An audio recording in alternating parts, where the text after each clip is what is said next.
ஆதியாகமம் 11ஆம் அதிகாரம். பார்வோன் இஸ்ரவேலை எவ்விதம் அனுப்பிவிடுவான்? சமூலமாய் போக விடுவான், எகிப்திலிருந்து துரத்தியும் விடுவான்.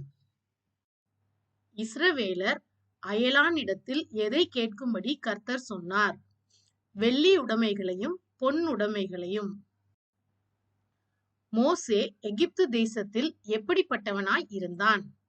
பார்வோனுடைய ஊழியக்காரரின் பார்வைக்கும் ஜனங்களின் பார்வைக்கும் மிகவும் பெரியவனாய் இருந்தான். கர்த்தர் எகிப்தின் மத்தியில் எப்போது புறப்பட்டு போவார்? நடு ராத்திரியிலே. எந்திரம் அரைப்பது யார்? அடிமை பெண். எகிப்து தேசமெங்கும் முன்னும் பின்னும் ஒரு காலும் உண்டாகாமல் உண்டானது எது? பெரிய கூக்குரல். எகிப்தியருக்கும் இஸ்ரவேலருக்கும் நடுவே கர்த்தர் பண்ணுகிற வித்தியாசம் என்ன?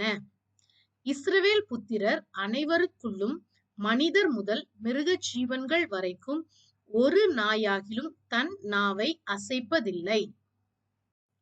உக்கிரமான கோபத்தோடு பார்வோனை விட்டு புறப்பட்டது யார்? மோசே.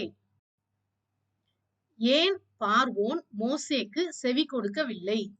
எகிப்து தேசத்தில் கர்த்தரின் அற்புதங்கள் அநேகமாகும்படி. பார்வோனுக்கு முன் அற்புதங்களை செய்தது யார்? மோசேயும் ஆரோனும்.